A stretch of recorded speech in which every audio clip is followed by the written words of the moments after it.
I told y'all we had an early screening. I'm going to let y'all know what the early screening is for this week as well. Chances for you to be able to get something so you're up ahead of it before the next week and must watch and all your friends, which is really the important part. And Zach said, you know what? I'm going to be there. I'm going to get there. I'm going to take one for the team. See the Sunday Red One. It's Sunday, right? Yeah. I was watching football. I think a busted parlay might still be more enjoyable than Red One, but Zach, I got my tickets for this Thursday. Give me some hope. Can you return them? Is it too late? Can I get my money back with A-list, please?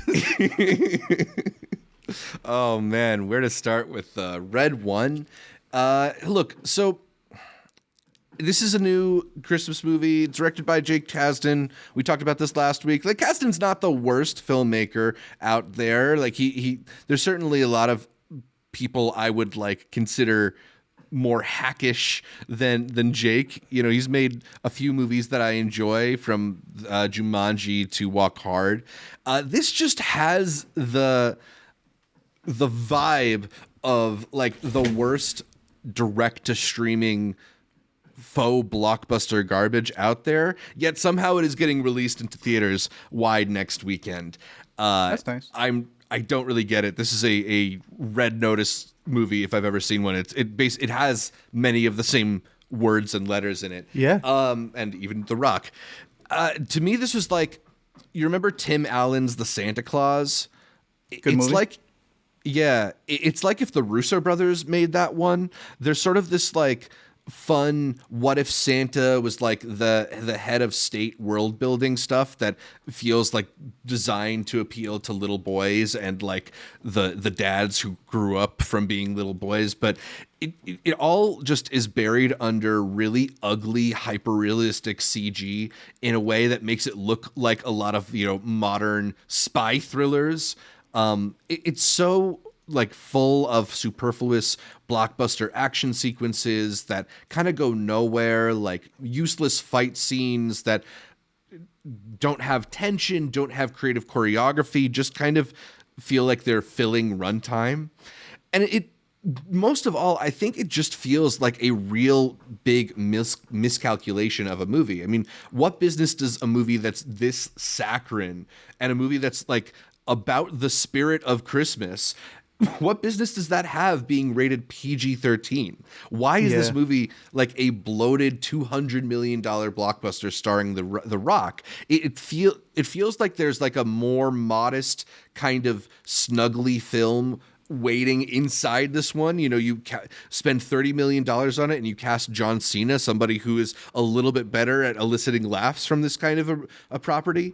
I feel like it might have worked or at least been passable, but this is just so like stiff and filled with this like really ugly kind of like chuffa that I don't know, man. It really... It just took me out. I got very bored with it, even if I didn't find it to be that offensive. And a big problem is also like just the casting of Chris Evans in this thing. He's like genetically predisposed against being able to play like losers. It's the same problem that he had in that the straight to Apple TV one with Ana de Armas, Ghosted, where like he puts on this vaguely regional accent, so he's supposed to seem like a regular guy, but he's just has a face that doesn't look like somebody who's ever been like unsuccessful at the thing that he's tried. It's just like it just feels all really phony, all really fake. It's not funny. It's not clever. Like it feels like this movie that's designed to be for everybody, but ends up being for no one. Yikes. So, pass. Pass. Yeah, big pass. I mean, I don't want to like... I can see why people who would just like be looking for mindless garbage will have a decent time with this one, because like there's a cute idea at the core of this movie. It's just like not done compellingly at all. Sheesh. It's very forgettable. Did you get to see it in Dolby, Prime, any of those big ones? I went Dolby. You know me, I like a good audio experience. And not even the shakiness of it, at least the sound design? Nah, I mean it's not. I wouldn't say the sound design is particularly compelling in this film. I don't know if they're paying that much attention. Damn. Well, this one is coming out next week. It literally is like the only thing coming out as well. Yeah. This was one where they had released it a little bit early, like Zach said, on Sundays to be able to get some early buzz, if you want to call it that. But even with the early buzz, I remember Zach talking about the fact that this was a movie that during the election is when they got rid of the embargo. Yeah, literally the review embargo was up Tuesday evening at 9 p.m., basically like around the time that some most of the states were getting called. So That's crazy. I mean, as somebody who literally like it follows a bunch of film critics online, I wasn't even seeing reviews of Red One. It was all getting buried. Remember, that was their way of saying, like, hey, we are, the swing states that went red. They were like, we are Red One. It was like an anthem for them. Who knows? Exactly, right? They were giving out this, like, the filmmakers want your feedback on Red One thing with, like, a QR code to a $5 gift card, which I'd never seen this at a movie before. Okay. And did it work? I mean, I got a gift card. So I guess if you really want one, like, you can scan your screen now. I don't know if it's over, but Red One, terrible. Yeah, no, that's cool. I mean, they're basically bribing people into feedback now. I know they do focus group stuff. No. They paying you for your time, bro. I ain't falling for that one. You gonna pay me for my time? Hey, look. If anything, this be proof that you can't buy me for $5. 10, maybe 5. Forget 5, about it. Absolutely not. 10. Your movie's fresh and Rotten Let's talk. Tomatoes. Let's talk. Shoot me a DM. Oh, hey, whatever percent you want, 71, that's how many buckaroos we need in the card right now, okay?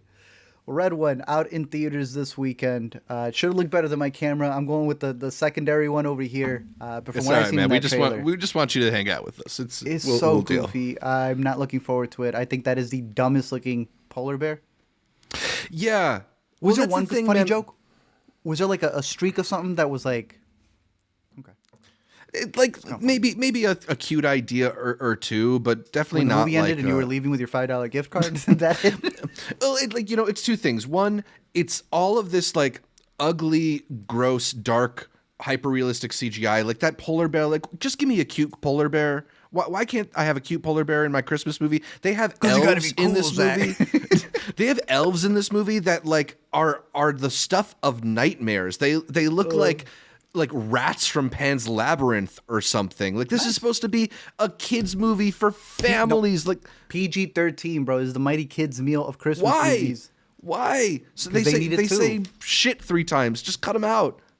He's made the same movie since forever. Jumanji, Black Adam, it's all made for The Rock at 13 years old, and he's Yeah. never changed his mind. Yeah. There's a big GQ cover story with him right now where he's apparently talking about his upcoming Benny Safdie A24 movie and how he's really enjoyed getting challenged by that script, and he's going to look for more challenging scripts. Anything to keep him away from movies like Red One and Red Notice. Just Honestly, what yeah. he's been good in movies, just not had anytime potential. recently. Him and Ryan Reynolds are on the exact same path, in my opinion. Reynolds even more so, because I believe he could do something outside of it. But The Rock has this charisma to do other different things. And it's always the same bit over and over again. I'm excited. Yeah. I've heard some criticism for the Safdie film, but I'm excited for it because I want him to do something different. To me, Right. And I don't even like the movie like that, but I respect the disgustingness of Pain and Gain. I think that's one of The Rock's best roles. That to Right? me, that's the best Michael Bay movie, for sure. That's him commit. Nah, I still got to go with The Rock, bro. I get it, but I think Pain and Gain's pretty great. From his latter half of his career, Like, maybe even on accident, I think Pain and Gain is like, incredible. Pain and Gain is disgustingly good. That's why, because it's like there's such despicable people, but he never shies away from it. It's such a rare thing to see in movies. It's like, It's whoa. kind of Bay's Wolf of Wall Street in a way. Fair, for sure. Yeah, for sure. And I want to see him I want to see him do more roles like that, where he's not afraid to be scummy or be weak. Right? These emotional spectrums that they never reach. It's like it's okay for you to be a little bit of a loser. That allows you to then look even cooler when you do make it. I'm not going to explain story to these guys, but someone needs to, because this does not look like he's going to be tracking well. Yeah. I will say one thing though. It kind of feels like Jake Kasdan is backdoor pitching himself for Ant-Man 4 with the fight scenes in this movie. I'll just leave it at that. Let me know what you think. It's terrible.